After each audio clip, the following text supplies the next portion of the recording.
Hello friends, आज हम लोग बात करने वाले हैं एक नए पोएम के बारे में जिसका टाइटल है द बैनियन ट्री। ये पोएम एक बच्चे की प्रकृति के लिए प्रेम की भावना को दर्शाती है। एक बच्चा बरगद के पेड़ से ढेर सारी बातें करता है और उसे पुरानी चीज़ें भी याद दिलाता है। इसके ऑथर हैं रविंद्रनाथ टैगोर। ये एक बहुत ही बड़े इंडियन पोएट थे। इन्हें 1913 में गीतांजलि के लिए लिटरेचर के फील्ड में नोबेल प्राइज़ भी दिया गया था। गीतांजलि उनके सारे पोएम्स का एक संग्रह है।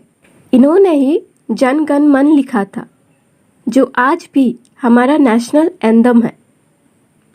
ये पोएम एक ऐसे पर्सन के बारे में है जो बचपन की यादें ताज़ा कर रहा है। तो आइए शुरू करते हैं इसे। यहाँ बैनियन ट्री को सैगी हेडेड कहा जा रहा है क्योंकि बैनियन ट्री के ब्रांचेस बहुत लंबे, मोटे और उलझे हुए होते हैं, जिसकी वजह से उसका एक गंदा भद्दा सा लुक देखने को मिलता है। यहाँ ऑथर कह रहे हैं, ओ शैगी हेडेड बैनियन ट्री, तुम तो कब से तालाब के किनारे खड़े हो। क्या तुम उन बच्चों को भूल गए जो तुम्हारे आसपास खेला करते थे? क्या तुम उन बर्ड्स को भी भूल गए जो तुम्हारी टहनियों पर अपना घोंसला बनाकर रहते थे और अब वो सब तुम्हें छोड़कर जा चुके हैं? अब पोएट यहाँ अपने बारे में बात करते हैं जब वो एक छोटे बच्चे थे। वो कहते हैं, क्या तुम्हें याद नहीं कि वो बच्चा अपने घर की खिड़की पर बैठकर तुम्हारे उलझे हुए ब्रांचेस और रूट्स को देखा करता था कि कैसे ये रूट्स पेड़ के ब्रांचेस से झूलते हुए ज़मीन को चूमते थे और कुछ ज़मीन के अंदर फोर्सली अपना रास्ता बना लेते थे। यहाँ टैंगल का मतलब हुआ उलझे हुए ब्रांचेस और प्लंज्ड का मतलब हुआ टू ड्रॉप और जंप सडनली विथ फोर्स, मतलब कहीं से गिरना या कूदना, वो भी पूरी ताकत के साथ। आगे है, वुमेन भी पॉन्ड पर आकर अपना घड़ा पानी से भरती थी। अब आगे की लाइन को समझने के लिए पहले आप लोग मुझे एक बात बताइए, क्या कभी आप लोगों ने शांत पानी में पत्थर फेंका है? मुझे यकीन है ये काम आप सब ने अपनी लाइफ में एक न एक बार ज़रूर किया होगा। तो आप क्या ऑब्जर्व करते हो कि जहाँ आपने पत्थर फेंका उसके चारों ओर सर्कल बनने लगते हैं और एक तरह का वाइब्रेशन शुरू हो जाता है। फिगर में देखिए, आप लोगों को क्लियर हो जाएगी। तो अब अगली लाइन को समझते हैं। जब वुमेन अपने पॉट को तालाब में डालती है तो पानी में वेव बनने लगते हैं, जिस वजह से बैनियन ट्री का जो शैडो पानी पर बन रहा था वो भी डिस्टर्ब हो जाता है।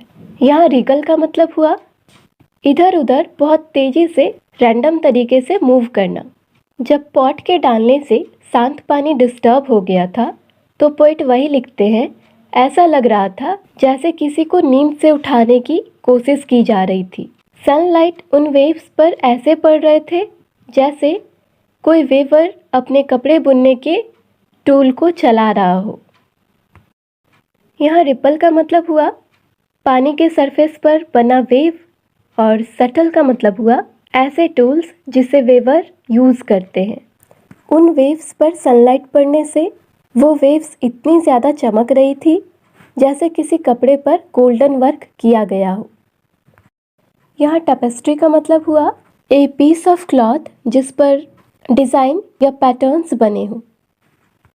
अब आगे देखते हैं। दो डक झाड़ियों के पास किनारे पर तैर रहे थे और वो बच्चा वहीं बैठा सोच रहा था। तो वो क्या सोच रहा था? वो हवा बनना चाहता था। वो हवा बनकर उस बरगद के पेड़ की टहनियों के बीच से होकर गुजरना चाहता था। वो बरगद की परछाई बनना चाहता था और चढ़ते हुए दिन के साथ पानी पर बन रही परछाई को और लंबा करना चाहता था। चिड़िया बनकर बरगद के सबसे ऊपर जाकर बैठना चाहता था और गाना गाना चाहता था और उन दो हंसों की तरह बरगद की परछाई और वीड्स के बीच तैरना चाहता था। तो ये पोएम यहीं पे एंड हो जाती है। ये पोएम हमें नेचर की ब्यूटी को दिखाती है और वो इंसान क्या क्या करना चाहता था इस चीज़ को भी दिखाती है। अब आइए इसके क्वेश्चन आंसर्स को कर लेते हैं। क्वेश्चन नंबर 1, स्पीकर पेड़ को सैगी हेडेड क्यों कह रहा है और वो पेड़ उस तरह से क्यों दिख रहा था? इसका आंसर हो जाएगा, स्पीकर पेड़ को सैगी हेडेड इसलिए कह रहे हैं क्योंकि बरगद के पेड़ के लंबे लंबे और मोटे ब्रांचेस होते हैं, जिस वजह से उसे एक अनटाइडी अपीयरेंस मिलता है। उस ट्री का लुक ऐसा इसलिए हो गया था क्योंकि बर्ड्स उस पेड़ पे रहते थे, वहीं अपना घोंसला बनाते थे और बच्चे भी आसपास खेलते थे। इस वजह से उसे एक अगली अपीयरेंस मिला था। क्वेश्चन नंबर 2, स्पीकर अपने आप को बर्ड्स से किस प्रकार कंपेयर कर रहे हैं? इसका आंसर हो जाएगा, जब स्पीकर छोटे बच्चे थे तो बर्ड्स और स्पीकर दोनों ही उस पेड़ के आसपास रहते थे, लेकिन अब दोनों ही उस पेड़ को छोड़कर जा चुके थे। इस तरह से स्पीकर खुद को बर्ड्स के साथ कंपेयर कर रहा था। क्वेश्चन नंबर 3, स्टैंजा 3 और 5 में दिखाया गया है कि उस पेड़ के आसपास क्या घटनाएं होती थी, तो इसे अपने वर्ड्स में डिस्क्राइब करना है। इसका आंसर हो जाएगा, उस पेड़ के पास एक तालाब था, उसमें सारी औरतें अपने घड़ों में पानी भरती थी, बर्ड्स उस पेड़ के ब्रांचेस पे रहते थे, बच्चे उसके आसपास खेलते थे और डक वहाँ पॉन्ड के पानी पे तैरते थे। इस पूरे सीन ने स्पीकर के हार्ट पे एक बहुत ही गहरा प्रभाव छोड़ा था। वो वापस एक बच्चा बनना चाहते थे, हवा बनना चाहते थे, बर्ड्स बनना चाहते थे और डक बनकर नेचर की ब्यूटी को फील करना चाहते थे। क्वेश्चन नंबर 4, वो चाइल्ड वहाँ बैठकर क्या सोच रहा था और क्यों सोच रहा था? इसका आंसर हो जाएगा, वो बच्चा वहाँ बैठकर नेचर के बारे में सोच रहा था। वो वापस से एक बर्ड बनना चाहता था, हवा बनना चाहता था।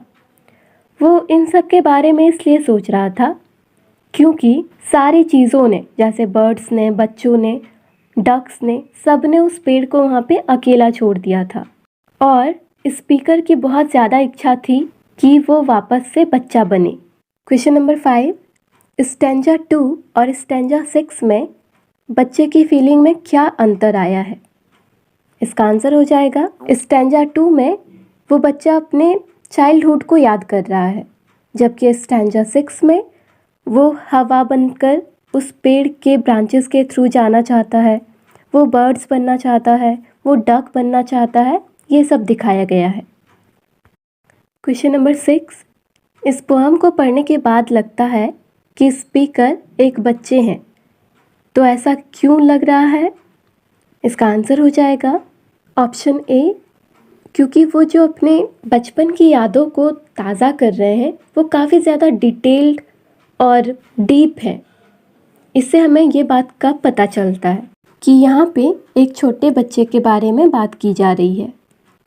आई होप आप लोगों को ये पूरी पोएम समझ में आई हो और अच्छी लगी हो। Thank you for watching.